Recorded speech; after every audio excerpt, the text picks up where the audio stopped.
The countdown is on. Everything you need to get the edge at the end of the market day. This is The Close.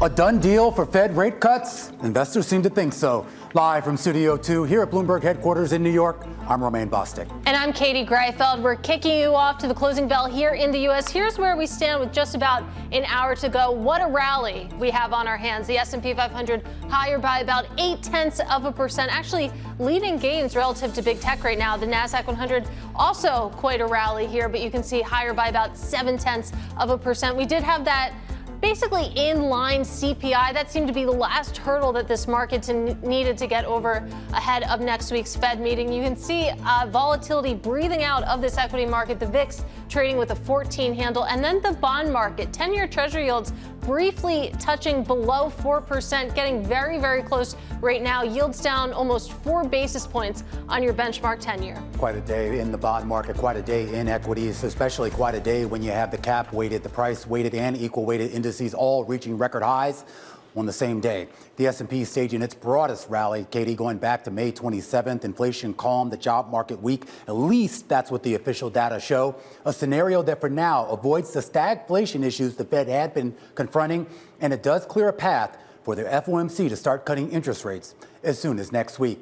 We had a chance to catch up with the CEO over at Citi, Jane Fraser, and she's saying she's not surprised at the resiliency of the U.S. economy, and making it clear that economic conditions, legislative policies, and Fed action all combine to bolster corporate America and the bankers that service them. I still see very strong pipelines. I see high level of engagement from clients. I see a sense of urgency as well, given the speed with which industry structures are changing. And there is still growth opportunity.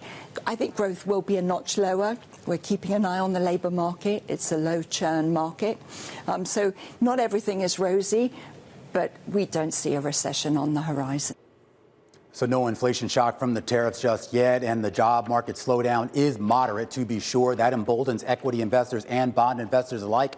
The gold bugs, too. Spot gold earlier this week, eclipsed its inflation-adjusted peak that was set all the way back 45 years ago. And while it pulls back just a tad today from that level, most strategists on the street expecting those gains to continue because historically, rate cuts have boosted gold's appeal relative to yield-bearing assets, Katie, like treasuries. Well, take a look at this chart because that's what is going on right now. You can see that traders really boosting their bets that the Fed will cut rates not just next week, but the meeting, of course, in October and the meeting in December. I've been calling this chart a waterfall because that's what it looks like. You can see there's just this building conviction. White, of course, is September. That's locked and loaded, about 27 basis cuts of easing priced in. But then you take a look, of course, at October. You take a look at December. We're just about priced for another additional rate cut at each of those meetings. So that would set us up for about 3 rate cuts so far this year, Romaine. And of course, we know it's been a back and forth conversation, but at least that's where we stand for right now.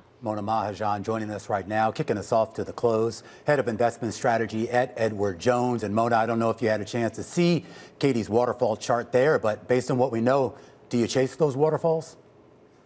Yeah, thanks, Romaine. Look, the market has certainly voted today, and they vote that the labor market data, the softening in the labor market outweighs really a tick higher in inflation this morning. And so certainly what we're seeing as a market reaction is not only highs on the S&P and across broad indexes, but interest rate and inflation sensitive sectors actually moving higher and leading the charge. So areas like consumer discretionary, industrials, financials, and of course on the yield side, you see an equally impressive reaction with that 10-year yield moving below 4% temporarily, but really hovering around that 4% mark.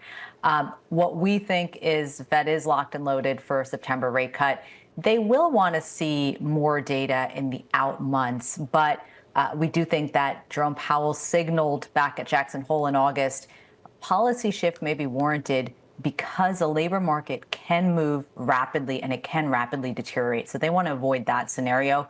We think they'll try to front run some of the labor market softness by cutting rates probably 2 or 3 more times this year. Is there any risk in your mind that as they do that, assuming they do, that could potentially lead to a spike in inflation, effectively canceling out any benefit we get from helping out the job market? Yeah, it's a fair question. And look, when rates do move lower, we do see a pickup in borrowing from the consumer, a pickup in borrowing from corporations.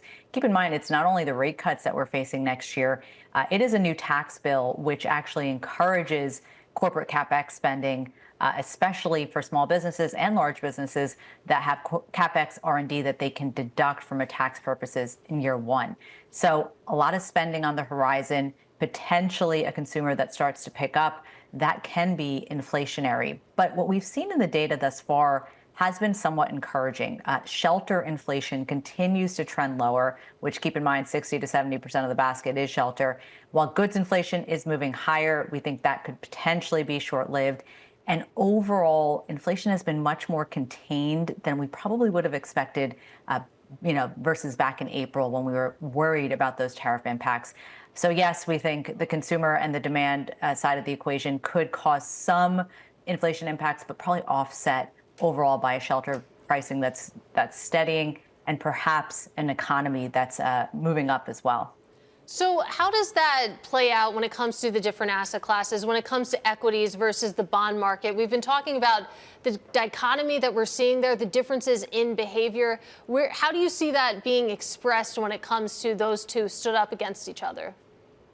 Yeah, overall, we're continuing to see an equity market that continues to shine in some ways. The equity market's certainly exposed to a lot of the growth factors that we've been watching. The AI and technology story can be expressed through the equity markets quite nicely. They have been leading the charge, not only in the gains in equity returns, but also the gains in the earnings picture as well, heavily led by those tech AI sectors. We think generally with yields moving towards the low end of this range, the 10-year has been in this 4.5% range. We're now at the low end of that. The potential for it to have another, meaningful leg lower is harder. So the potential returns on the bond space do get limited to some extent. Now, we're still looking at a yield picture that is still relatively favorable versus any time in recent history. But nonetheless, the equity versus bond picture becomes much more attractive in favor of the stocks. Well, let's meditate a little bit more on some of those big tech names, the AI names that you mentioned there. I mean, I kind of put them in my mind in a bucket that seems to be macro agnostic. Some of the different cross currents that we're talking about when it comes to spending, when it comes to the consumer, exposed in some ways, but it feels much less directly than maybe other sectors in the market. Is that too simplistic, Mona? Yeah, look, I think you bring up a fair point. This is not a cyclical story that we're talking about AI. It's a secular story. And so when there is an emergence, some folks call this the fourth industrial revolution, when there is a really transformative technological innovation that enters the marketplace, that really can continue to grow despite what is happening in the backdrop. Now, keep in mind, a backdrop of lower interest rates certainly is supportive. A lot of folks have pointed to, the tech companies in particular as what they call longer duration assets, meaning a lot of their large cash flows appear in the out years. And so when you discount that at a lower rate, you're really getting elevated values over time. And so really that environment can be supportive. And of course, over time, we're hopeful it's not just the tech and AI players that benefit. We want to make sure we see these productivity gains from AI in sectors across the board here, including healthcare, financials, industrials, et cetera. So the lower interest rate environment can support the buildup of CapEx in those sectors as well. And just finally here, Mona, there's been a lot of discussion about portfolio construction from a geographic perspective. I know the whole Sell America trade was more of a blip than a trend. But what does diversification look like right now in terms of what's needed? Yeah, it's a good call out. Look, we think the U.S. right now is showing a dynamicism. It continues to have a rate backdrop that probably will have the scope for more potential for lower rates versus the rest of the world. We continue to favor the U.S. versus international equities here. And the U.S. has played some catch up, to your point, after that kind of nice run in international markets early this year. But we would say a diversified portfolio should include exposure to the domestic economy in the U.S., especially as that's where a lot of this tech AI trade is coming from. But, as we think about potential for expanding the leadership and seeing more broadening of leadership that can include value in cyclical sectors, that certainly includes areas like Europe, like Japan, and even parts of EM. So we want to make sure we have that exposure in our portfolios. All right, Mona Mahhajan, head of investment strategy at Edward Jones, with the S&P at a record high. We should point out global stocks also rallying when you strip out U.S. equities. The rest of the globe also collectively at a record high. When we come back, we're going to talk the cryptoverse, stablecoins, tokens, and everything in between with Maurice, the CEO of Yellow Card, the largest crypto company in Africa, and his outlook for the space. And from the future of crypto to the future of our world's weather, we sit down with America's weatherman Al Roker to discuss his newest children's show, Weather Hunters. And as we remember the September 11th attacks, it is also a day for charity, a day for philanthropy. And we're going to talk to Darren Walker a little bit later, who for the last decade or so has led one of the biggest private endowments in the world. All that and more coming up in just a bit. This is The Close on Bloomberg.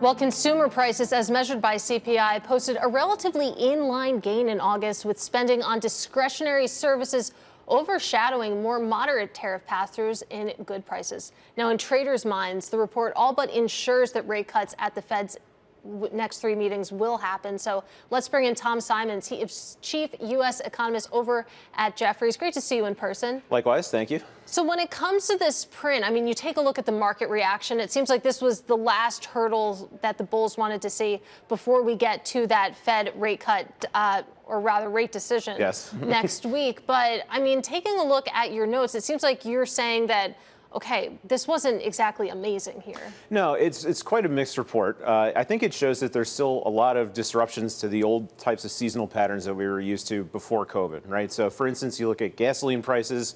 If you look at the AAA reported, regular gasoline for the last 6 months, the prices varied between, I think it's like $3.11 and $3.19. But in CPI, it goes up and down like this, like crazy, because you have the seasonal adjustment and all these things. Probably a similar aspect with airfare.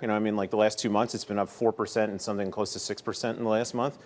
I think airfares are actually relatively steady over this time. So you can kind of look through a lot of that noise and think, well, maybe if we start to kind of drill down into the things that we were really worried about with tariffs starting to increase, core goods prices, you just don't see a ton of evidence that we've got this stepwise, track higher and higher. We saw some increases in things that are very obviously imported that aren't made here in, say, April, May, and June, and then in July and August, they've come down quite a bit. Well, that's the thing, Tom. When it comes to the tariff effects, it feels like we've been on high alert for the past several months. We've been bringing our magnifying glasses to each economic data release, waiting to see that big impact. Right. But it sounds like you're saying not linear here. No, and I do also have a hard time kind of reconciling this idea that we had obviously very high tariff rates announced for a number of different places, 10% across the board no matter what. And yet, when we really kind of get down into the weeds and try to find evidence that there's these price increases related to tariffs, you're talking about a handful of basis points, right? It's like 0.2%, 0.3% here and there. It just doesn't jive. I can understand the desire to find that evidence and see something going up and pointing at it and say, yep, there it is. But really, when you take a step back and think about it, we're not seeing that much of an impact across the board. I am curious as to how all of this balances out with the labor market. We got the jobless claims. Look, obviously big asterisk with the weekly claims numbers. If CPI is volatile, the jobless claims numbers are even more volatile. But when you look at the trend line here and the uptick that we have seen in claims, does that give you any concern? A little bit. This week's claims are a little wonky, and I think probably discussed it before, but like state of Texas seems to be where most of the claims were this week. I had to become instant expert on Texas today, and I found out that this is the beginning of their legislative year. There's something like 835 new laws that are on the books that affect grants and funding and support for all different types of businesses that are associated with the government in Texas. It's a couple of other businesses in the energy sector that aren't doing particularly well. So I'm more or less inclined to assign that as a one-off. But what's not a one-off is the NFP numbers in the last 4 months, right? We've had the wool pulled aside from our eyes on, the state of the labor market, and you overlay that with the benchmark revisions that show payroll growth was slowing quite a lot more as we were coming into March. Feels like it's not trying to get ahead of labor market weakness, but rather trying to catch up to something that we weren't necessarily weren't weren't necessarily sure was already there. As far as the health of the economy, there's been a big debate about business spending relative to consumer spending. And obviously, we are a consumer spending economy. Yes. That drives it. We get retail sales next week. There's been some concern that we're seeing moderation there, but not necessarily enough on the business CapEx side, which has been booming, to offset that. Right. You know, if you think about on the business side, what's been driving CapEx, what's been driving investment, it's all AI or AI adjacent in some way, right? Electrical grid build out and green energy, you know, CHIPS Act from, you know, a couple years ago. Outside of that, we don't have tons and tons of investment in other capital equipment that's all of a sudden drying up, right? I actually look at the CapEx environment as potential source of growth as we get into, you know, maybe even next year with the tax implications of the one big beautiful bill and whatnot, assuming that actually goes through and they can, you know, come to agreement on the funding levels. But yeah, I mean, you know, I guess the question on growth more broadly is like, what are we talking about with the economy, right? If we're talking about GDP and the national product accounts, looks great. You know, we have enough growth from enough different places to support continued increases over time. If it's, you know, strength across the board up and down the income spectrum, then, you know, there's quite a different story being told, right?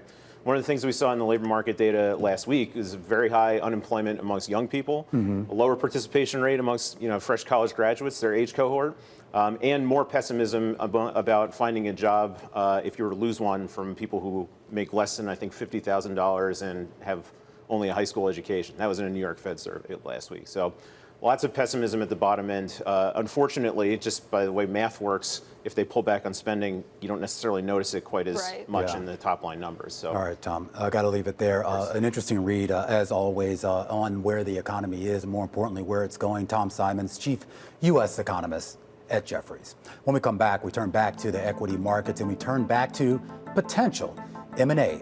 Warner Brothers rallying 28%, this on the back of news reports that Paramount Skydance, the newly formed Paramount Skydance, might be willing to make a bid for Warner Brothers. That's coming up next year on The Close. This is Bloomberg.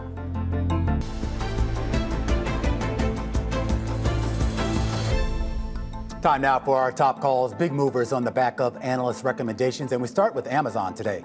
Morgan Stanley naming the big tech company as a top stock pick, also reiterating an overweight rating and a $300 price target, highlighting Amazon's expansion in groceries, with the analysts saying that will help them unlock durably faster growth. Nevertheless, the share is down fractionally on the day. Next up, Chewy, Deutsche Bank raising to buy from hold, upping the price target to 45 from 38. The analysts confident in the e-commerce pet products company in the wake of earnings, saying there are more levers for accelerating revenue growth into 2026. Modest rebound today here from yesterday's sell-off, up about 2%. And finally, NVIDIA, D.A. Davidson boosting the AI-focused chipmaker to buy from neutral, increasing the price target to 210. Growth in AI compute demand should be enough to, well, drive enough demand to sustain NVIDIA's trajectory for the next year and beyond. NVIDIA shares one of the best performing stocks over the last few years, taking a little bit of a breather here on this Thursday afternoon. AI, of course, is the big story for pretty much everyone, and it's going to be a big story for Adobe. They report earnings after the bell tonight, and analysts will be closely watching the adoption rate of Adobe's AI products. Here to discuss is Gil Luria, D.A. Davidson's managing director and head of technology research. And Gil, you've had a buy rating on this stock for, I think, the past couple of years now. Do you think you're going to hold that? Well, we'll find out soon enough. But importantly on Adobe, it's a company that's been executing very well. Their growth is still 10%. They're expanding margins from best-in-class levels. And their growth has actually decelerated less in the last couple of years than almost all other software companies. And yet they have been so maligned. They've been made into the poster child for a software company that AI is going to displace. We don't see that happening. We think this is a good software company that's entrenched within its customers, that will only benefit from more and more people using AI to be creative, to generate images, to generate videos. One quarter at a time, Adobe's going to prove the skeptics wrong. I am curious. I mean, Adobe has done a great job at sort of retaining customers. I mean, there was a lot of controversy when they moved to that subscription model, but at least certainly from a bottom line perspective, it has paid off in a big way. When it comes to AI and the incorporation of these AI tools, how are they doing in making sure that that is as sticky as the subscription model was? So they've picked the right strategy, which is to incorporate other AI models into their platform. Their value add isn't the image generation. It's not the video generation. Their value add is that they help you edit it and manage it and share it and collaborate across companies and within a company in a compliant way. That's what they do for their customers. So what they said is, we don't have to have the best AI generating engine. We have one, Firefly, if you choose, but we'll allow you to incorporate other image generation products. And that is working for them in the sense that they are both generating with their own product, Firefly, but their customers are also adopting AI products that allow for other models to generate those images. So they've done a very good job of incorporating AI into their core products so customers don't lose a step and are able to get the most advanced functionality. And Gil, I appreciate the conviction to say that Adobe is going to prove the skeptics wrong quarter by quarter. But then you take a look at the competitive landscape. Figma, for example, gave an underwhelming forecast last week. You also had a disappointing report from Salesforce. So some of their peers in the software industry seem to be struggling here. And I mean, even with enough Adobe-specific factors, just based on these sort of industry-wide concerns there are, can they really? Is this the quarter where they might actually prove the skeptics wrong? Not sure this will be the quarter because we don't necessarily expect that much upside. We just think they'll continue to execute. Yes, the sentiment against software is very negative, but it's disproportionately negative on Adobe. Salesforce, which has performed poorly, is trading at 19 or 20 times earnings. Adobe, which has performed better, is trading at 15 or 16 times earnings. Let's not forget the market multiple is 21 times. Adobe's growing revenue and earnings far faster than the overall market is. And they do have competitors. Most software companies do. If you're an incumbent, there's a lot of upstarts that compete with you. That includes Figma, that includes Canva. Figma's case, that was just a badly managed IPO. If you're a CFO listening to this call and you're looking to IPO, make sure you do not miss the first 2 quarters. Guide as low as you need to, because that's a disaster. Figma coming out and disappointing the very first quarter out of the gate is a failure of leadership. It's a failure of the IPO that has nothing to do with software, and it certainly has nothing to do with Adobe. All right, set expectations appropriately. Gil, great to get some time with you. That is Gil Luria. He is D.A. Davidson's Managing Director and Head of Technology Research. Now, coming up, we'll be joined by Chris Maurice, the CEO of Yellow Card, the largest crypto company in Africa, on his outlook for the sector. That's next. This is The Close. I think, the digital world can bring a lot to the traditional finance world. You talk about, payments in seconds, frictionless. You talk about remittances. You talk about, the tokenization of, real-world assets.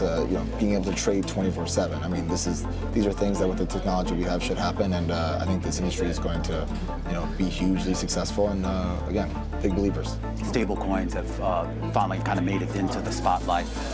How involved are you there? And more importantly, where do you see it going? Do you think that it will broaden out beyond just some of the small players we have, and it will become much more institutionalized within corporate America and even maybe potentially within governments? I mean, we hope so.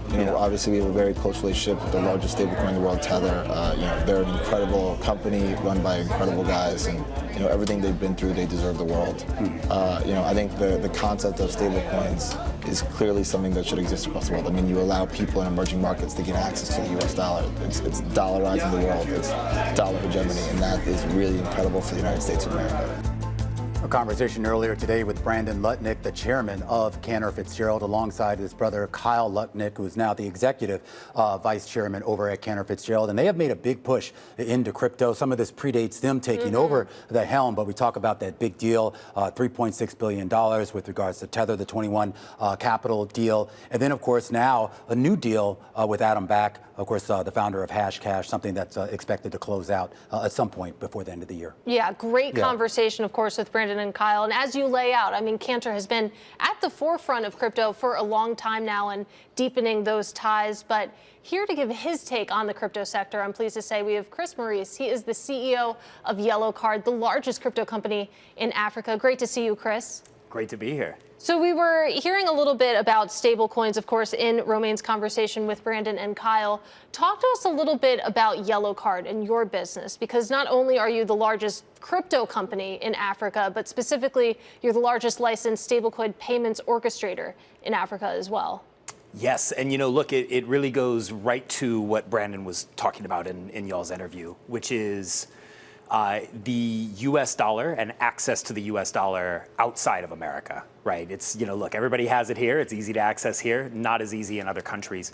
And so that's really what we focus on, is how do you take the world's reserve currency, a currency that's so important for businesses, for individuals all over the world, for international payments, and make that accessible, right? Make it available in a form that actually works, where SWIFT and correspondent banking don't. And I think that's such an important point, because in conversations that I have about crypto and also about stablecoins, I mean, there's a lot of American bias. You don't appreciate your currency being stable and reliable until maybe you think about some of those emerging market perspectives. 100%, and that's why you just see very different use cases in the U.S., right? In the U.S., everybody's running around buying dog and cat coin, and in emerging markets, people are trading stable coins, right? They're trading on the dollar. They're using it for access to dollars, access to payments, access to international markets that, again, otherwise would be very difficult to access. And this technology enables you to be able to access those markets without your money having to go through New York first, right?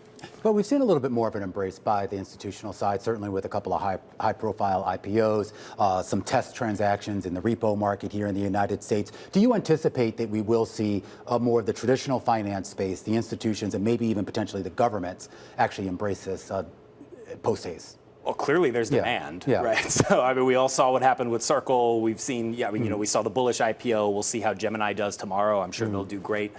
So clearly there's a lot of demand. You're seeing, just so much more money flowing into the space from an institutional standpoint. And, I think that a lot of that interest, again, comes down to stablecoins and what stablecoins can do for the dollar around the world. There's just so much money in so many places in the world that's stuck and that needs a better system to be able to move. But one of the criticisms, I am curious, does it actually end up bolstering some of the fiat currencies like the dollar, which is still the world's reserve currencies, or is this going to be a situation where people are able to circumvent the world's reserve currency in order to transact? Yeah, I mean, look, stable coins are still pegged to the dollar, right? So it's going to be hard to circumvent the dollar when you're using the dollar. Well, some people are talking about maybe finding a way to do it with gold or at least other assets other than just the dollar. Potentially, right? I mean, I think, what I would say is gold obviously has its issues as a currency, right? It's a lot more difficult to use.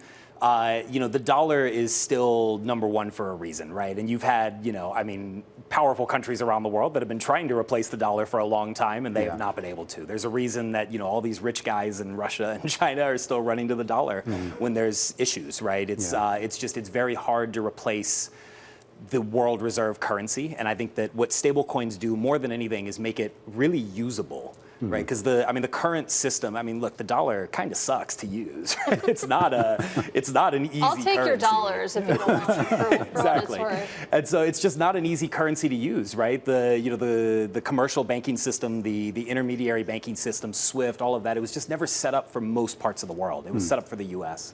I want to go back to something you said, that gold is difficult as a currency. And then you get into, the philosophical divide between what's a store of value and what's a currency. And it seems like when you bring that conversation to Bitcoin as a currency, we've moved past that discussion. It feels like that is more a store of value versus stablecoins acting as currency. 100%. Look, you're going to get me in trouble with my crypto friends here, but I agree fully. I see Bitcoin as, a phenomenal store of value. I think that it is, digital gold, right, for all intents and purposes. As a currency, though, it's just not as effective, right? And I think that, again, the dollar is something that everybody around the world is familiar with. Everybody around the world knows how much their currency is worth and how much their currency is worth in dollars, right? So it's one of those things where, at least for the next, several decades, you have this currency as the dominant reserve currency. Everybody's growing up on it. Everybody understands it. And people are going to continue to use it, right? People are going to want things like gold and Bitcoin to store their money in, to stay safe. But the dollar is not going anywhere. I want to talk a little bit more specifically about your business because, as we've mentioned, of course, largest crypto company in Africa, but you've expanded beyond that as well into other emerging markets. Yes, yeah. So, I mean, we're doing quite a bit now in South America, places like Argentina, Brazil, UAE, and then we have some, other markets coming up, right? The Philippines, Vietnam, right? Other markets in Southeast Asia as well. And so, for us, it's really about how do you bring this technology to the places around the world that need it the most, right? The countries around the world that have the most issues with SWIFT, with correspondent banking, and enable businesses in those countries to be able to just more easily access and utilize their money, their dollars. As you're moving around these countries, and we know there are some countries that have been a little bit reticent to embrace anything related to digital assets, or at least crypto specifically. I am curious as to what you can sort of say to those leaders. Is there a pitch that you give to them to say that you can utilize this? It's not going to usurp your authority. This will be complementary to it. Yeah, I think the big thing that I always try to explain when working with regulators is that what stablecoins are doing is not replacing currencies. It's not replacing local currencies. It's just changing the way that people interact with the dollar. And again, the dollar is a currency that every country around the world uses, right? And every business around the world uses in some way, shape, or form, especially for international payments. And so this is not replacing local currencies. This is not in any way upending, local economies. Yeah. What it's doing is it's making it easier for these businesses, for these governments to utilize their dollars, to move that money around and to hold their own money, right? They don't have to hold it, in a bank in New York when, they're in the Philippines or in Nigeria. All right, Chris, I have to leave it there. Great conversation. Chris Maurice is the CEO over at Yellow Card. When we come back, we continue to count you down to the close and take a look at the rumors swirling around Warner Brothers Discovery and a potential bid for the company by Paramount Skydance. It's our stock of the hour, and that's coming up next. This is The Close on Bloomberg.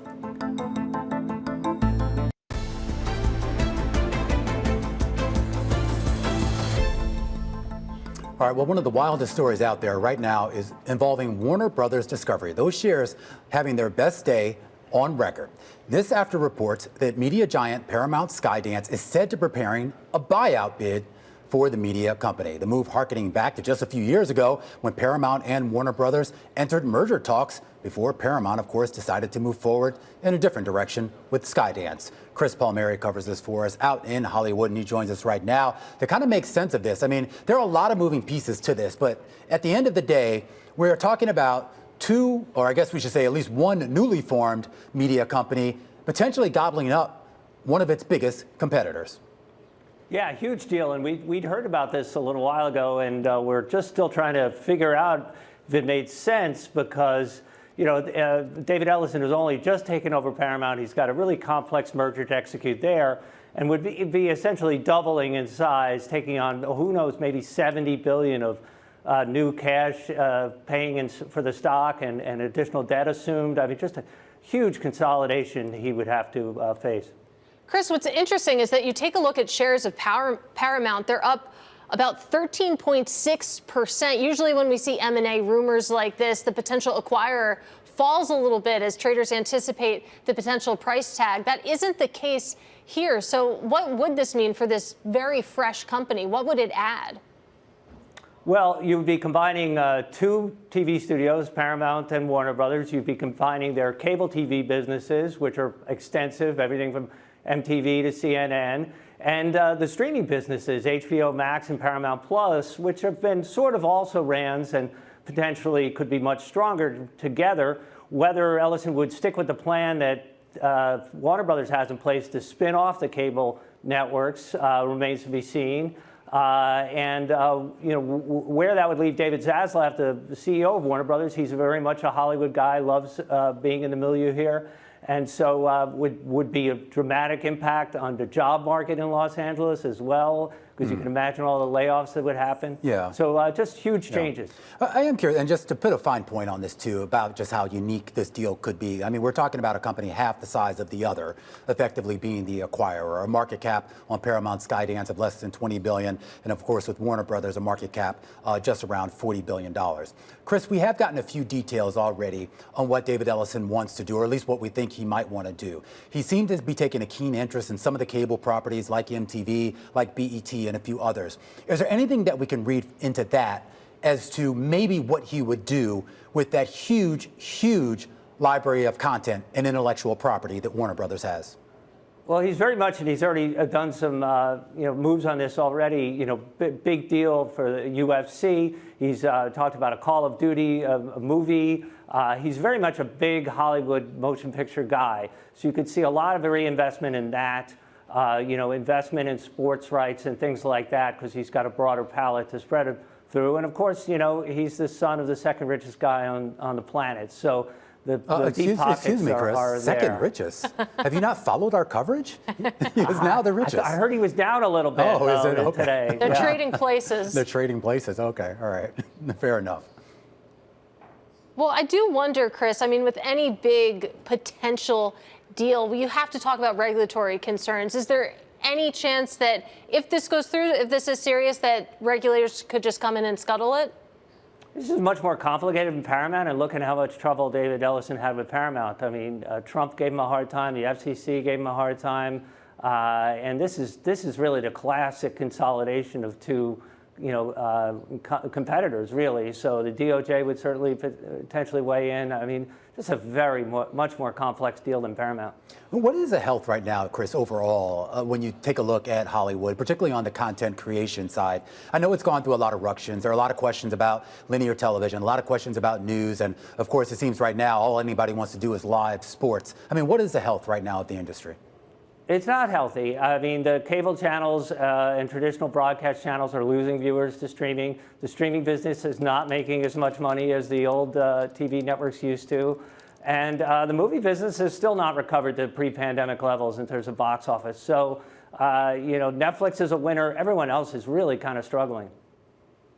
All right, Chris. Well, it'll be fascinating to see how this, of course, develops. But what we know right now, big moves right now in both of these names. That is Chris Palmeri out on the West Coast. I'm actually fascinated. I mean, if David Ellison is able to pull this off, this will actually be one of the more intriguing deals that we've had. I mean, forget the size of it. It's really just the complexion of the fact that he basically just has a new company that he finally put together. He hasn't really digested that. Now he's willing to maybe potentially digest even bigger. This is like, that was the thing. I mean, I was running to a podcast when this news dropped, and I had this moment of deja vu. I was like, wait, didn't we just go through this? Yeah. So I was like, oh no, wait, this is another new deal. So we'll see if this can be pulled off. Yeah. What kind of podcast was it? Was this I'm like one so of glad you asked. one of those murder podcasts? No, I have. Well, sometimes, but I have this podcast with Yeah. Matt Levine. I'm sure you've heard of him. It's called Is the that a Money true Stuff crime one? podcast. Okay. We do talk about crime. Okay. There. More white collar crime. White collar crime. Yeah. That can be fun sometimes. And Matt, he's a pretty snarky guy, right? He can get a little snarky, Yeah. very clever, a little bit allergic to media, so you're not going to see his face, but you can listen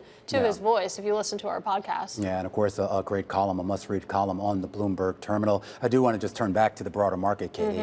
This is a phenomenal rally, and a lot of it seems to be centered on the idea of economic conditions, at least for right now, being enough in balance that the Fed can do what it needs to do without necessarily a huge downside. That the Fed is going to be able to cut rates next week and then 2 more times when you take a look at the remaining meetings and the pricing there. It's interesting to note that volume pretty healthy right now, above the 30-day average when you take a look at the S&P 500. A lot of conviction here. We should note, of course, today is September 11th, the 24th anniversary of the most horrific attacks that most of us have seen in our lifetime on U.S. soil. You're taking a look right now at the outside of the NASDAQ market site in Times Square. Names of the fallen being streamed across the screen.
A moment of silence at the NASDAQ market site in Times Square in remembrance of the 3,000 lives that were taken on this day 24 years ago in Lower Manhattan, in Washington, D.C. at the Pentagon, and in Shanksville, Pennsylvania.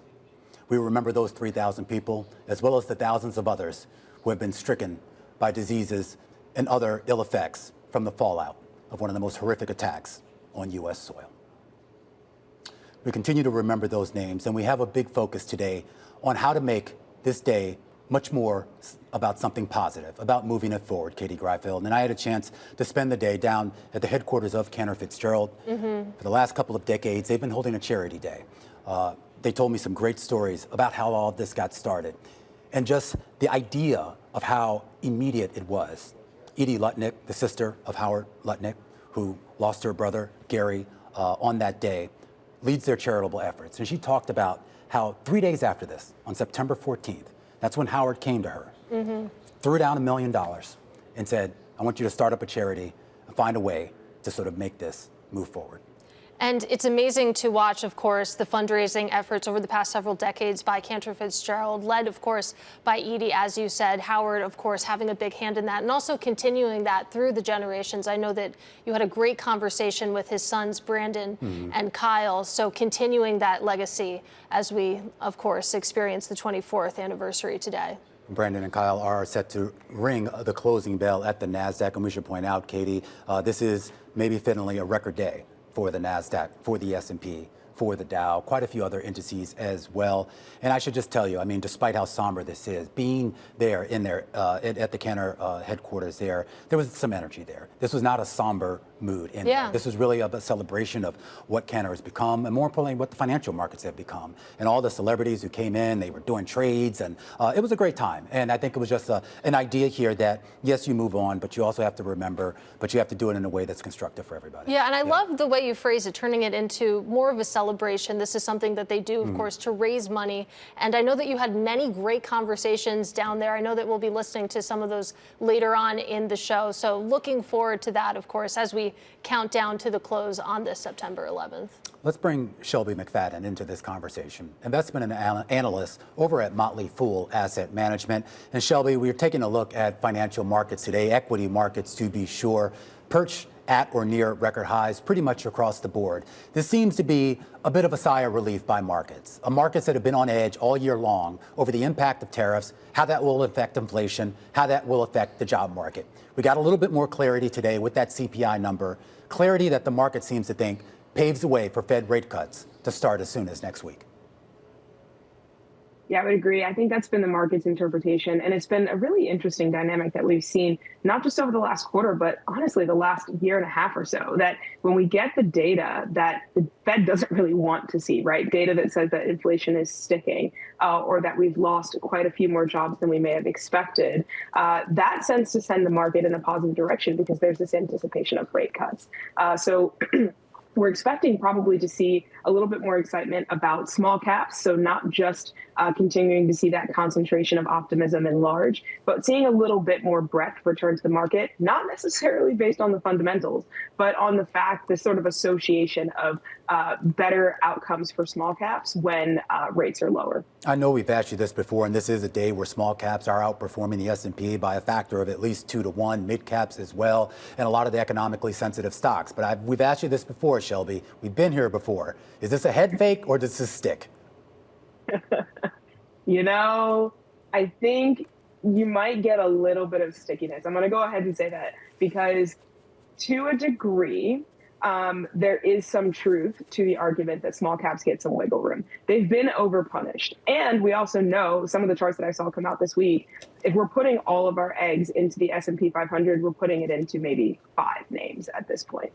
And so if you want to have some sort of diversity, if you want an opportunity to buy something that's been beat up a bit, but still might be higher in quality, then smalls, at least for a short period of time, may be a real opportunity. And if you're in it for the long haul, then the next 60 or so days could be a great time to get into the market. So I'm going to go ahead and say we get a little bit of a stick. I don't know about 2 to 1, but I'm going to say we get some stick here. All right, Shelby, we're going to hold you to that because those small caps, they've broken a lot of hearts over the past several years. Let's talk about the polar opposite and talk about some of those big 5 names that you mentioned that you're really investing in if you buy into the S&P 500, for example. We were having an interesting conversation at the top of the show with Mona Mahhajan talking about basically that you think about some of the macroeconomic factors that seem to plague small caps and maybe the rest of the index. They don't seem to hit the mega caps in the same way when you think about concerns such as the economy slowing down, consumer spending. And I wonder if we do get some stickiness in small caps, does that come at the expense of the large caps, or can they coexist happily?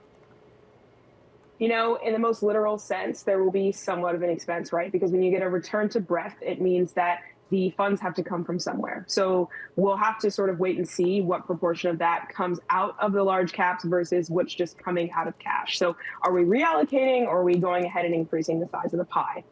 And then there's also just the fact of, for many portfolios, there's the TINA concept that we like to say on our team. There is no alternative. And so as people still remain a little bit cautious of smalls, maybe wanted to see how it pans out first, they continue to huddle in those large caps. So I am cautious on believing that we would see a sweeping amount of outflows out of large cap. Also just thinking about the simple size factor of it all, right? Small caps tend to have less trading volume, a little bit less accommodating, especially from the institutional perspective. So not being able to be quite as nimble is something that forces investors to be a bit more active when they're getting in the small space. And Shelby, we don't have much time left, but I want to get specific here, and I want to talk about Walmart. You highlight specifically Alphabet and Walmart. I feel like we know the Alphabet story, but talk to us about Walmart here, because it feels like it works when the economy is bad, when the economy is good. It's sort of an all-weather sort of play. You know, and that's why we've been such fans of it. Now, the valuation is something that I bristle against as a coverage analyst, right? But they've been able to deliver on so many fronts. It's a strong dividend holder.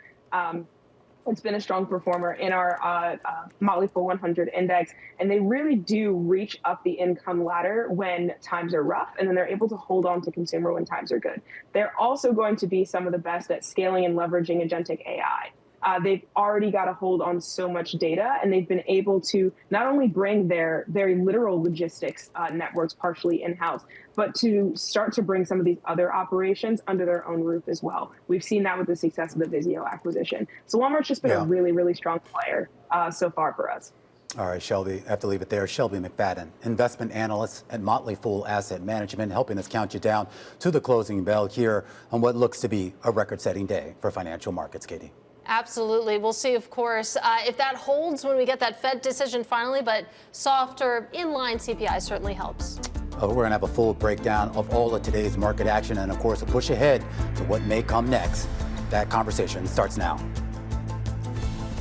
The Closing Bell, Bloomberg's comprehensive cross-platform coverage of the U.S. market close, starts right now. And right now, we are 2 minutes away from the end of the trading day. Romaine Bostick here with Katie Greifeld, taking you through to that closing bell with a global simulcast that starts right now. Carol Massar and Tim Stenovic back from vacation. Welcome to our audiences across all of our Bloomberg platforms, radio, television, our partnership with YouTube, here on a day where we're seeing the broadest base rally in U.S. stocks since at least late May. I so love when you are jealous of something that we do. I am. I saw your Instagram pictures on the beach. We missed you. I thought you were supposed to be working. We missed you. We were. There's nothing about like talking about the markets and investing and doing it in front of the ocean, right on a beach. It doesn't get much better than that. But we are back here, and we are closely focused on everything happening. And really, Katie, looking for the next kind of inflection point, at least for investors and traders. And we're squarely focused on Jay Powell next week and what the dot plot says and his answers to questions. I think there will be many. Yeah, absolutely. You, of course, get the 2 p.m. decision. Then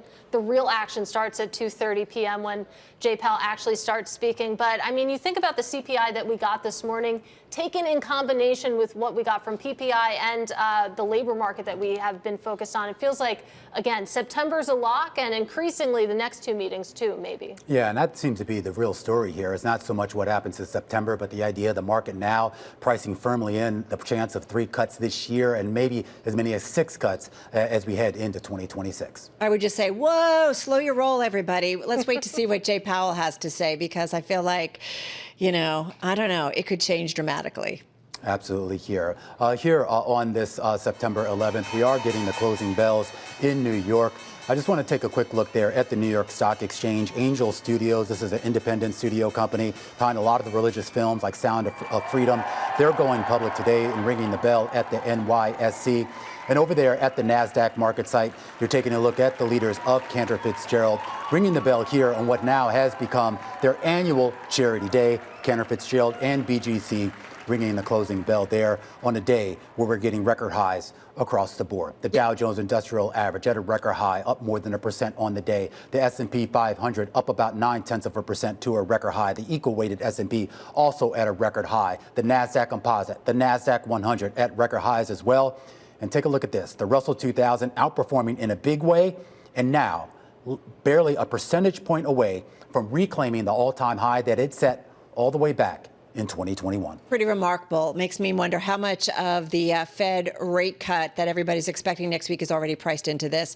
I'm going to go back to the S&P 500, Katie. Most names in the index today gaining ground, 436 to the upside, only 64 losing ground. Similar story when you take a look at the sector level as well. Almost a perfect score, 10 of 11 in the green, and you can see that circle is incredibly green, leading gains today. Materials, a sector we don't often see at the top of the leaderboard, but Dow Chemical in particular had a good day. Healthcare, consumer discretionary also big up there. Your lone loser, energy, but even that barely in the red. Before we get to the gainers and decliners on the day, I'll actually start with the big gainer, and that was Rent the Runway, a 30% pop in the shares. But that's now moving lower in the after-hours trade. The company reporting revenue for the most recent quarter of about $80.9 million and a loss per share of about $6.55. I need to get you some comparisons here, but we should point out they are providing guidance for the current quarter of 82 to 84 million, which looks like it might be just a tad bit light than what the street was looking for. The shares pulling back just about 5% here in the after-hours session. Right, but as you said, a gain of 30% in the regular session, so quite a different tone here. Hey, I'm going to get to some of the individual gainers. Got to talk about Warner Brothers Discovery, guys, up as much as 37%. Popping on the news that Paramount, Skydance said to be getting ready for a bid to buy Warner Brothers Discovery, a mostly cash offer. Are Lucas Shaw and also Wall Street Journal pointing this out initially. So this is your number one gainer in the S&P 500. So some outperformance there, finishing the day, Warner Brothers Discovery with a gain of just shy of 29%. Another top gainer in the major indices today, Synopsys. This one, a gain of almost 13%, up for a seventh day, rallying after Citi and Miller Tabak highlighted potential upside. Forgive me. Let me go back to Synopsys, top gainer in the S&P 500. Got a lot of crazy notes because things are moving around today. Just trying to shake the sand off the paper there. Out of my brain, too. Application software company. It did drop nearly 36% in yesterday's session. That was its worst single-day decline on record due to U.S. export restrictions, contributing to a slowdown in China. So investors coming back into this name today, again, up about 13%. And then this one, Micron Technology, rallying about 7.5%, again, an outperformer in those major indices. Citi and Miller Tabak highlighting potential upside when the company reports earnings on September 23rd. They touted the chipmakers' growth potential in the data center market, where AI services have stoked demand. We know that story. Citi, by the way, boosted its price target, Tim, to 175 from 150, saying the company would guide well above consensus when it reports on September. And just real quickly, two honorable mentions. I just want to point out Figure Technology, the fintech going public today, had a great day on the street, up 24%. And how about Open Door, Tim? I know you've been following that. It's still a relatively small stock, but the founders are returning to the board here. 70% pop in the stock today. Can I just say this is why my paper was a mess? I had Open Door and I had Figure, and then I had to cross them out because no excuses on this show. Anyway, you got to make the choices. For I know what it's we're hard doing sometimes. That's okay. On the decliners side, easy picks for the worst performers in the S&P 500 today: Oracle and Netflix among them. Oracle down 6.2%. You know what? Yesterday was its best day since 1992, up 36%. In fact, just since those earnings on September 9th, 2 days ago, analysts raised price targets. 23 analysts raised price targets by an average of 35%. Still up 86% so far this year. Not really putting a dent into this performance yesterday and this year. But the worst performer in the S&P, down 6.2%.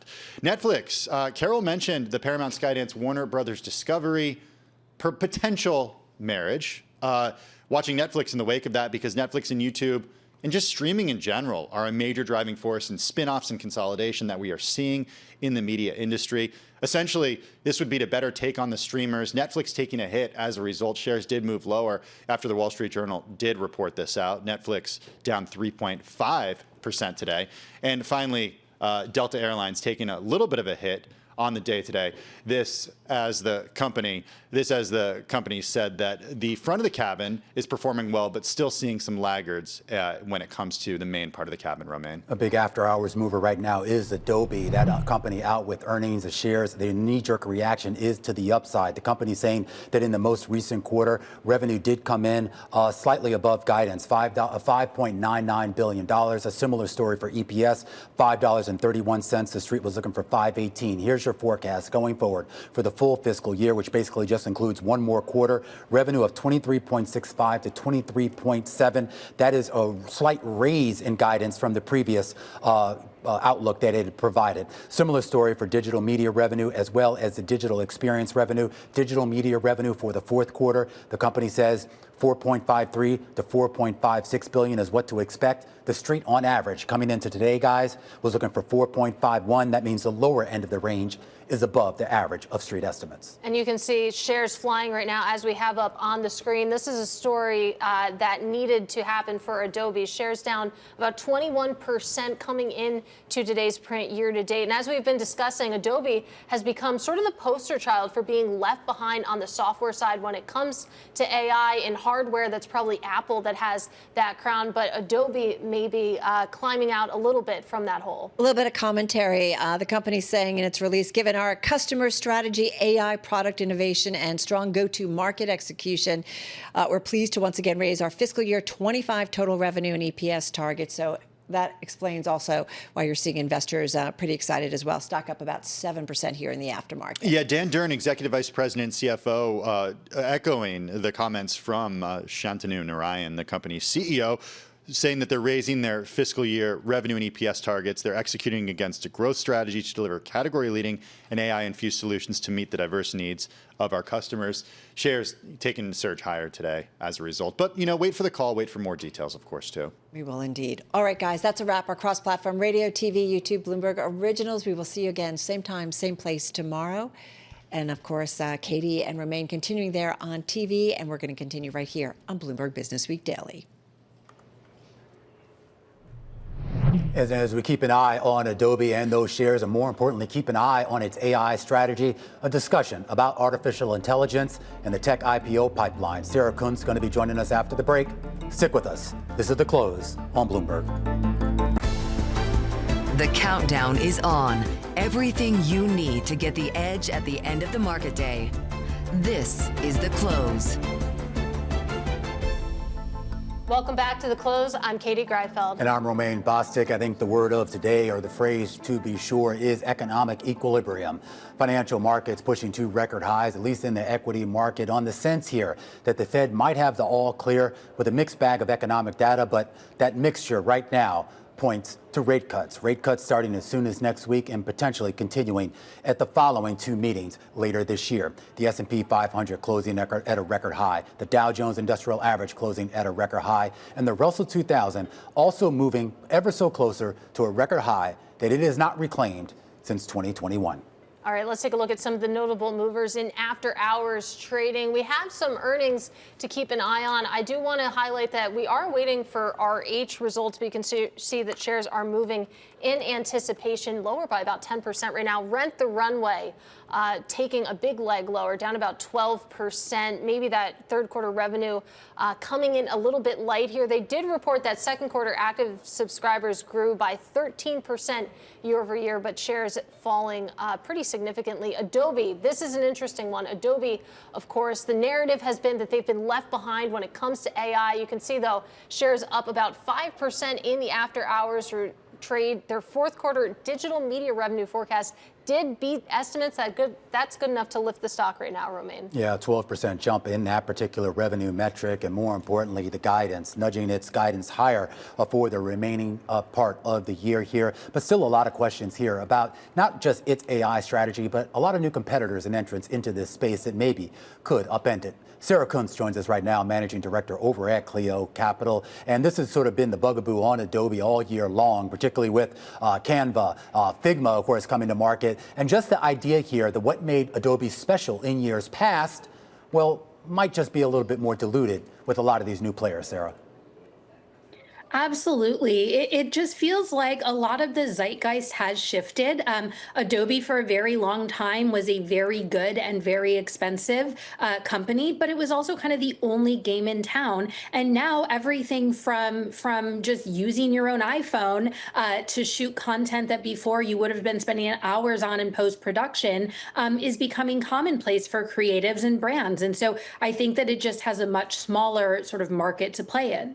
Well, I mean, we were speaking with Gil Luria earlier today, and he was kind of beating the drum, saying that Adobe can see its way through this. The idea that it's not so much about being able to generate an image or a video by AI, but that in his view, the strength of a company like Adobe is being able to edit that and catalog that and sort of keep track of things further down that creative pipeline. Do you actually see maybe some potential for promise there? I certainly think that Adobe is good at what it does. I think the bigger question is how many people are going to need what it does. Historically, it was being bought by art departments, creative departments inside of big companies or even universities and art schools. And the reality is that there were fewer people in those kinds of full-time jobs. And so for a lot of the sort of freelance consulting talent that are doing these things, they are getting excited about, even just the rise again of digital cameras. People are digging out digital cameras from 20 years ago to use to shoot ad campaigns because they like the grainy look, they like the imperfect look. And what that means for the Adobes of the world is, hey, maybe you're not editing as much. And, certainly with things like movies and TV, we're seeing all sorts of different approaches creatively, some that are more raw, some that don't want that editing, and then some that do, but are using AI tools as sort of part of the marketing. And so I don't think that this is a problem where Adobe's no longer good at what it does. I think the market has just moved on a bit. The market has just moved on a bit. I'm sure that's the fear of many, many companies as we watch AI just kind of dominate everything. But when it comes to Adobe's case here, what can they do? Is it something that they can fix on the call tonight in terms of how they're messaging things, or do they need an acquisition or something along those lines? I think that they either need to tell a story of what they're going to do to have great AI tools in-house. There are some free tools, but a lot of times people are paying at least a little bit for apps on the iPhone, the App Store, or they're paying more for a Mid-Journey type solution subscription or within their ChatGPT or Gemini. And so I think they need to have a story that says, here's why people will use us instead. I think that pricing is a big piece of it. How do you get a price point that matches sort of where the prosumer is at right now? Because these big corporate accounts, I suspect, are shrinking. And then I also think there is a question if they have the free cash flow and can get around the SEC the way that they struggled before, then I think acquisitions could make a lot of sense. The problem is a lot of the tools that people are using instead are a bit ephemeral. They'll sort of show up and everybody uses something for 3 weeks and then the trend moves on and people move on. And so they're sort of trying to chase something on the acquisition side that might be very, very hard to catch. And Sarah, before we let you go, you mentioned Gemini. We have to talk about it quickly. Of course, it's finally coming to the public markets tomorrow. We know that the reception for crypto companies has been pretty high when it comes to the IPO stage. What are your expectations? Yeah, so not Google's Gemini, but the Winklevoss twins Gemini that I'm an investor in, the crypto exchange. I'm really excited to see this happen. I think that crypto has been through so much since the SBF days, and it's good to see sort of this full circle that, hey, Bitcoin's ripping again. There are a lot of people with diamond hands who held the whole time, and I think that it's really validating for this space to see these companies come out as public companies and get some respect on the street. All right, certainly looking forward to that debut tomorrow. Sarah, great to get some time with you. That is Sarah Kunst. She is Managing Director over at Cleo Capital. And meanwhile, we turn to RH. We finally got those numbers, and it's a bit disappointing in the after hours. Yeah. RH seeing full year revenue 9% to 11% higher. They had previously seen 10% to 13% growth, and that seems to be what is filtering through the shares right now. Yeah, and I'm always trying to look through these letters because they usually give some pretty interesting commentary about macroeconomic conditions. But we should point out, they missed on EPS in the most recent quarter.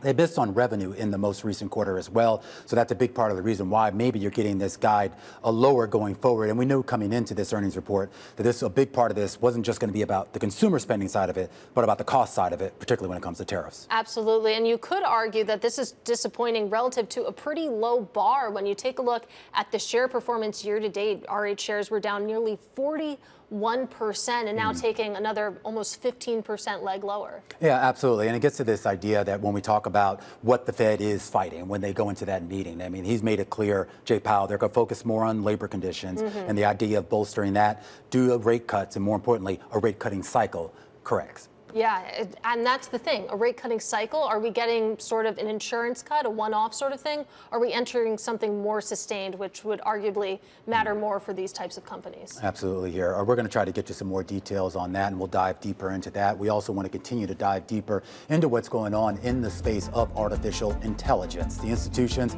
catching up. Robin Vince is the CEO over at BNY. They have a new partnership here, trying to move not only its customers more into that space, but of course its own employees as well. That conversation coming up after the break. This is Bloomberg.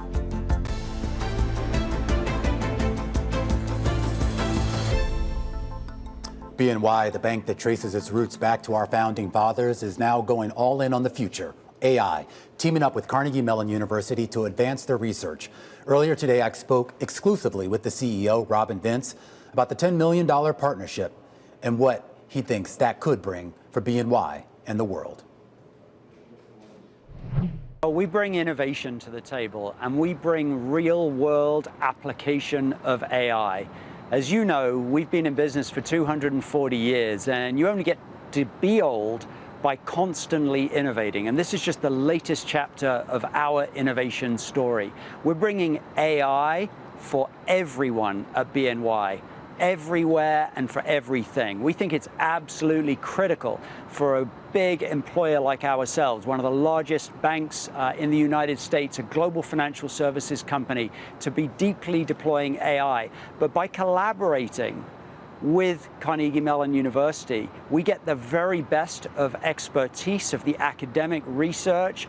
Our BNY AI lab at Carnegie Mellon will help us collaborate very deeply with the research, get the very best ideas, and of course, the access to the talent, because our business is all about our people. It's about having the best people focused, innovating all the time. And that's what we get by bringing things together and doing things together, which is what we're doing right here in Pittsburgh. You mentioned, of course, that BNY has been using AI internally for a while, quite some time. Earlier this year, you announced a partnership with OpenAI that sort of supercharges that internal AI platform that you have. Talk a little bit about that partnership and exactly how your employees are using that platform. Well, I think supercharging is exactly the right word, Romain, because as you think about what it really means to bring AI into our global company, it means that we want to create an AI superpower for every one of our 50,000 people. Now, virtually 100% of our people have been trained in AI as a prerequisite to being able to use our own internal platform, Eliza. And that platform is the place where all of the agents that our people are developing, we have about 20,000 people who've actually experimented with building agents. We have nearly 100 solutions in production today. We have 100 digital employees who are actually working as part of our workforce, side by side with our human employees under the supervision of our managers contributing to the company. And so what OpenAI gave us was preferred access to certain models and researchers and capabilities that allow us to go faster with all of that. I am curious just about how you sort of manage the costs of this. This came up on the most recent earnings conference call. And to quote you specifically, you called that AI program, at least for right now, a, quote, expense story. What does that mean?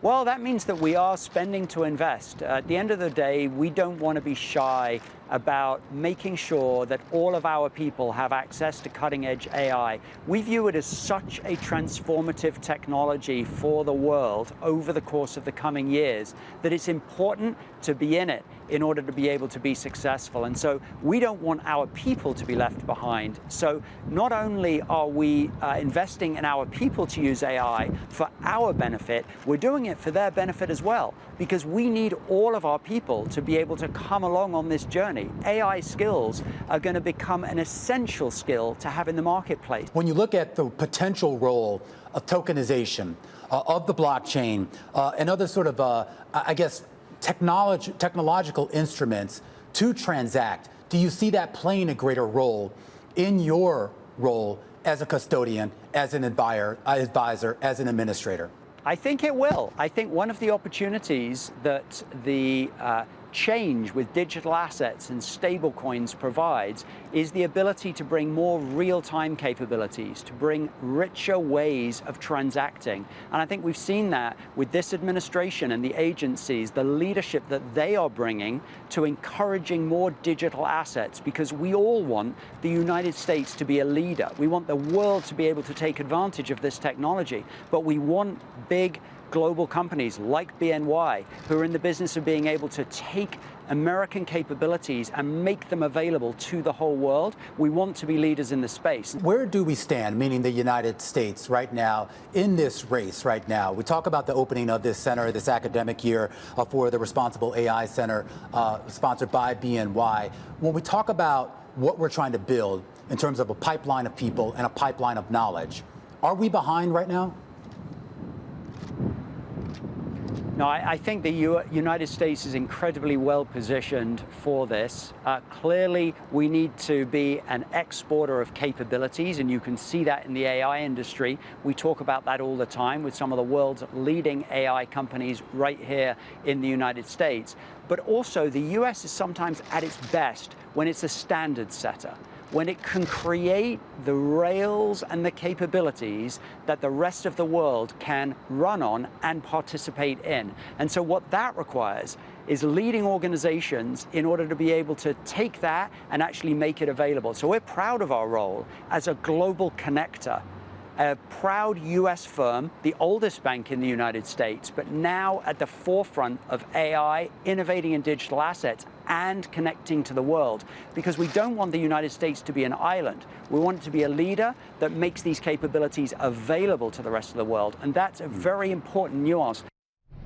Robin Vince, the CEO over at BNY, a new AI initiative with Carnegie Mellon University in Pittsburgh. But let's go back to the markets right now, Katie. Some big movers in the after hours. Yeah, absolutely. Train your eyes on what's going on in shares of RH sinking post-market. Of course, they cut their full-year revenue forecast also for the third quarter, downgrading their adjusted operating margin there. You can see that disappointment coming through in shares, down about 12%. And I really encourage everyone to go and read the shareholder letter. The key section of it is titled, and these are their words, Tariffs, Tariffs, and the possibility for more tariffs. They spend several paragraphs there talking about the tariff hit from China, from Asia, and even those 50% tariffs on India. Hand-knotted rugs, Katie Greifeld, they can't get them in.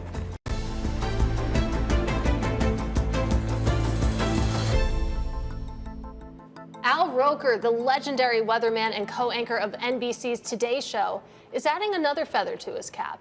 He's the creator of a new show on PBS Kids called Weather Hunters, which aims to help educate viewers about Earth, science, and meteorology. And Al Roker, I'm pleased to say, joins us now. Fantastic to have you with us. So as I understand it, Weather Hunters, it's been in the works for a long time, Al. Talk us through that process. Well, it's one of these things, Katie. I love animation. This is what I wanted to be an animator for Walt Disney long before I ever thought about being on TV. And I always thought it'd be great if I could. There was no television show, animated show about weather. Kids love weather. And so I've been working on this thing so long. My 3 kids in the show are 5, 8, and 11. My real life kids were the same ages, at least the last 2, were actually 5 and 8. They're now 23 and 27. And my oldest is 38, and she has a little girl who watched the premiere episode.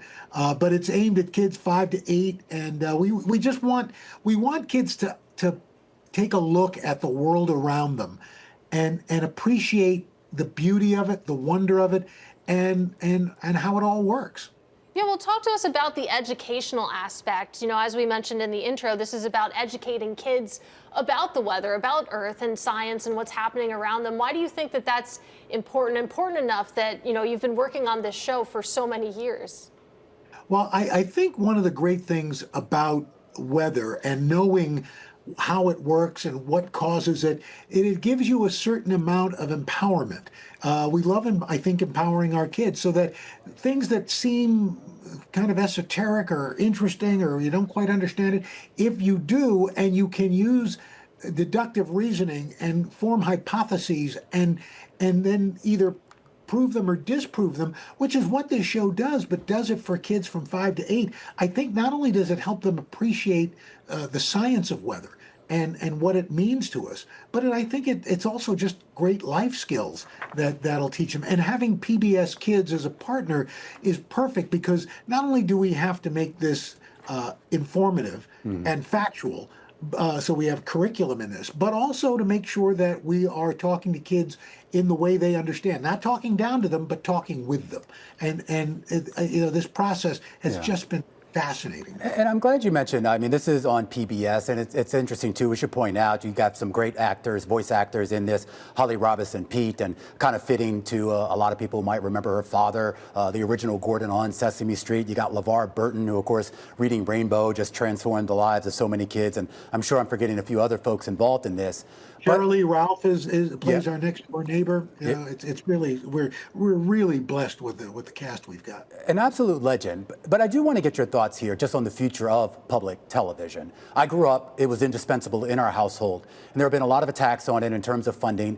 And I'm curious as to whether you see this being able to continue on without, I guess, the full support of federal government funds. Well, look, I think people appreciate their public media. I think they know that it's necessary. And you've seen a lot of just grassroots efforts to you know, plug those holes that that for right now the federal government isn't providing. Who knows what's going to happen in the future? But I think charitable groups, foundations, businesses, and viewers, as they always say at the end, viewers like you. Will step up because they know that for a lot of folks, and it's not so much. I mean, look, public media is important everywhere, but especially for smaller rural communities, a lot of places that's the only local source of news, information, safety that people get. So I think it's still going to be around. Is it in the same shape and form it is now? Who knows? But I think people know that it's important enough that they want to make sure it's still around. I want to touch on something, and I don't want to get too off topic here, but you kind of mentioned the fact that you wanted to be a cartoonist, and I know, at least based on your biography, you studied that in high school. I believe you even studied graphic design in college. How did you end up as a weatherman, though? Well, you know, Romaine, it was one of those things. I went to the State University of New York at Oswego, upstate college. I wanted to work in television. I didn't want to be on TV. In fact, after my first television performance class in sophomore year, my department chairman said to me, "Roker, you've got the perfect face for radio." But I had taken a couple of classes in meteorology just for the science requirement. And then at the end of my sophomore year, there was a weekend weather job opening in Syracuse, New York, which was south of Oswego. My department chairman worked at the station, put me up for the job, and I got it. And I just thought, well, I'll do this until I get a real job. And here we are. Yeah, it was 1974. So, you know, it's been a while, and I'm still looking for that real job. Well, you do have a real job, and you do it very well, of course, as co-anchor of NBC's Today Show. And now a new program, Weather Hunters, an animated series that focuses on the weather and, more importantly, all those questions that our kids ask us that most of our parents can't really answer. So thank you, Al, for answering those for us. You bet. Thank you, Roman. Absolutely. Thank you. Katie? All right, let's take a look at some of the after-hours movers. Moving on from the weather, we do have some big earnings movers. We have to talk about Adobe here. You can see that post-market rally, it's fading a little bit. Adobe shares still up about 4%. It was popping as much as 8% earlier. So we'll see, of course, how that lasts through tomorrow. RH, of course, that's one of the big stories. Disappointing, cutting, of course, its full-year guide for revenues. Shares down about 10%. Rent the Runway, just an absolute wipeout. Their forecast for the third quarter, not really exciting investors, doing the opposite. Shares down about 21%. This is the close on Bloomberg.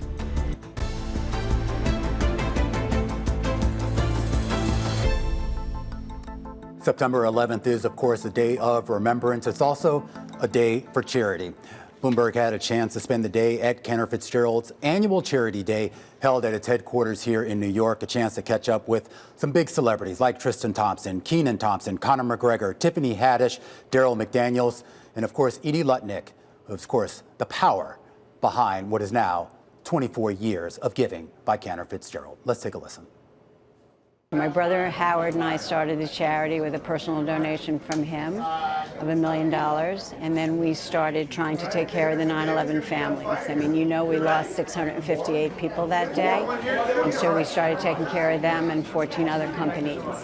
And then after Cantor Fitzgerald, which pledged 25% of its profits in 10 years of health care, which actually became 11 years, and the families became more stable, we don't use the word okay, we turned around and said, what can we do to create a legacy for them in a positive way?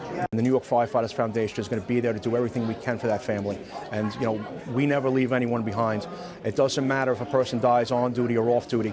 We know that they were willing to die with us on the fire floor, and it's a bond that we have that we'll fulfill for life. 35 years old, I found out that I was adopted, which was a huge, shocking revelation. Then I found out I was a foster kid. And I was at a position in my life, before I found out I was alcoholic, suicidal, I was depressed. Then I found that out. But then that part of my identity kind of filled the void. And then I started meeting more adoptees and more foster people. And we was like, yo, we don't like the word lucky, we like fortunate. So me and Sheila Jaffe, who I started the Felix organization for the foster kids with, we said every child deserves the opportunity to become the people they were put here to be, regardless of their situation. It's all about giving kids opportunities because they're traumatic, they're tragedy. Those situations don't define who we are as people, which is what this day here represents. Charity Day, it kind of this is what we're here for, right? I think, you know, being an athlete and having success, at the end of our DNA, the most important thing is how can we give back and really making an impact on our local communities. The opportunity that God's blessed me with and being an athlete, yes, get you through the doors, but then that's what do you do with that, right? How do you capitalize on that and leverage your star power to actually make good and pay it forward to people that don't have the opportunity like yourself? And that's what myself today and with Urban Strategies, that's what we're here to do, right? Use our leverage and use this charity moment to be able to help these other communities and communities that we actually grew up walking the streets of. The fact that they give to other charities underneath it, I think it's a great foot forward. My philanthropic efforts for this cause alone, for the causes of the first responders alone, is well documented. So I am a staunch supporter of our first responders and the 9/11 causes that have sprung up in support of people. You know, it is our duty to give back. Mm-hmm. It is our duty. I make to give. Mm-hmm. That is my sole reason for making, mm-hmm. for waking up every day and going to work and putting it in, is to give. And that should be everyone else on this planet. Yeah. Make to give. We are nothing without the support of one another. I'm here today with Creative Community for Peace, and we are all about eradicating, misinformation, if you will, anti-Semitism. I'd like to eradicate that. Racism of all sorts, we'd like to eradicate and bring communities together to tell our stories, to create joy and happiness, peace, if you will. And Tiffany Haddish there among a long list of celebrities that took to the trading floor at Cantor Fitzgerald here. to help raise money for their relief fund now here on the 24th anniversary of September 11th. And that gives us an excuse. And we should just point out, we want to give a big thank you to everyone over at Cantor, particularly the work that Edie Lutnick has done over there, the brother of Howard Lutnick, and now Cantor Fitzgerald under the tutelage of Howard's sons, Brandon and Kyle. But that gives us an excuse to talk about philanthropy and talk about it with somebody who's helped to run one of the biggest endowments in the world for more than a decade. His name is Darren Walker. He's the president of the Ford Foundation. He has a new book out called The Idea of America. I'm pleased to say he joins us now here in Studio 2. That title, in this environment, what exactly does that mean? Well, the idea of America is one of the most tested and contested words that we have ever heard in American history. The idea of America goes back to our founding fathers. They had different ideas, but they had a shared sense of values and principles and the framework that they documented in our founding documents that reflect ideas like consensus building, compromise, building bridges between communities and regions in this country. So in many ways, the idea of America is our North Star. We must be committed to these fundamental, foundational ideals that bind us together as a people and a nation. Do you think we're there now? Because it's one thing to have political disagreements. It's one thing to attack certain of the ideas of how we do things. But right now, there seems to be a much more of a direct confrontation on the very core of what I think you're alluding to, which is what our founding fathers sketched out a few hundred years ago. Throughout American history, we've had contestation. It is not new for us to have significant disagreement, indeed for there to be polarization. And so I am not deeply disturbed or believe that it is hard to overcome this moment we're in. But if we are to do that, we must commit ourselves to doing the work, not throwing up our hands, but rolling up our sleeves as Americans and committing to do the work of sustaining this great democracy. Well, let's talk about what this means for the world of philanthropy, for example, the world that you live in, because you think about the Trump administration and the efforts to cut foreign aid, cut funding for corporations such as the Corporation for Public Broadcasting. What does that mean for the Ford Foundation and other philanthropies? What demands has that placed on you? Well, it certainly placed greater demands on us for resources, but there will be some opportunities here as well.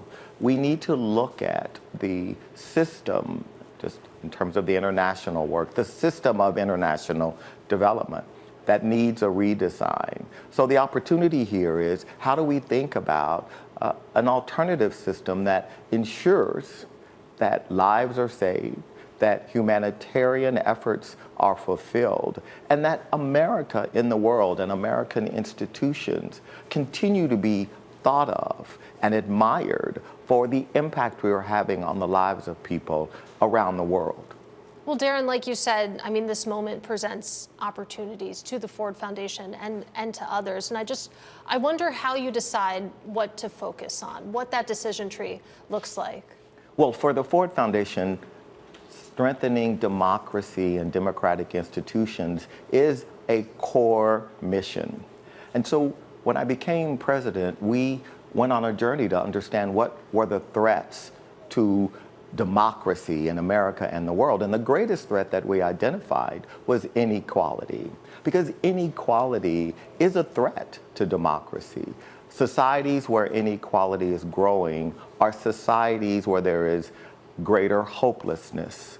And hope is the oxygen of democracy. Unfortunately, right now, I believe in America, we have a crisis of hope because too many Americans have been left behind, feel left out of an economic system, of a cultural system that seemingly has marginalized them. And so I think we have to commit ourselves to addressing the issue of inequality in order to ensure that our democracy continues. you took over at the Ford Foundation as president back in 2013, more than a decade ago. Your tenure is coming to an end this year. I was looking through past presidents, and it was kind of interesting to see the evolution of the Ford Foundation, obviously one of the oldest and one of the largest out there. Your replacement, Heather Gerken, is a constitutional law expert and scholar. And I am curious about what her selection as your successor says about the potential direction of the Ford Foundation once you're gone. Well, there's no doubt that the trustees are making a statement in choosing one of the nation's leading constitutional scholars as the next president. I think it's a statement that democracy and the Constitution, the rule of law, which are her areas of expertise, will be a primary focus for the foundation, and that's a good thing. Yeah.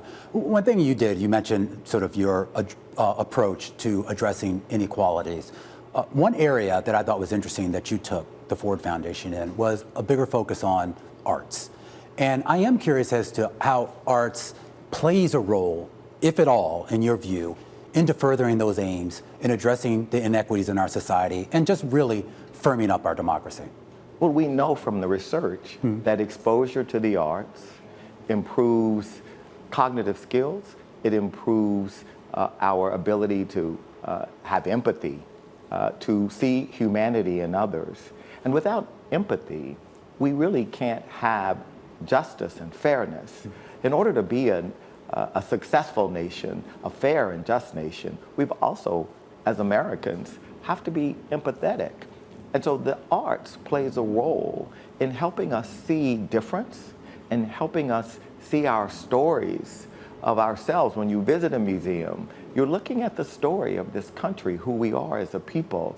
And I think that's very important. It's one of the things that binds us together as Americans. I worry that we, in our efforts to elevate and celebrate our individual identities, that we have somehow lost a connection to our American identity. I'm Black, I'm gay, those are my identities. But the most important identity is that I am an American. And that is what we all share, and that's what we have to be committed to. Well, you think about America over the past 12 years. What has happened in your time leading the Ford Foundation? I mean, taking over in 2013, the country still coming out of and getting back on its feet after the financial crisis. You think about the pandemic. And throughout all of that, as you reflect on your tenure, I wonder what you see as your legacy, what you're most proud of. Well, I'm proud of a number of things. I think I am a part of a marathon, if you will, and I am carrying the baton for a period of time as a steward and passing it on to Heather Gerken. But I'm proud of the work we did to resolve the bankruptcy in Detroit. I'm proud of the social bond innovation in the midst of COVID that brought $1 billion of capital to the nonprofit sector. I'm very proud of our Build initiative, which has brought general operating, unrestricted, multi-year support, which is the scarcest and most important capital for a nonprofit, to the fore. Darren, what are your plans once you leave the Ford Foundation? I'm going to Disneyland. My plans are to take a little time off. I have worked since I was 13 years old. And in many ways, as I reflect on my journey, I reflect on this book. This book is a love letter to America that made it possible for my journey from a small town, a dirt road in rural East Texas, to here to be with you in New York. I'm so grateful for every day. Any ambitions for politics, elected office? I'm not qualified. Fair enough. All right, Darren, so fantastic to get some time with you. Looking forward to keeping the conversation going. That is Darren Walker. He is president of the Ford Foundation and author of The Idea of America. This is Bloomberg.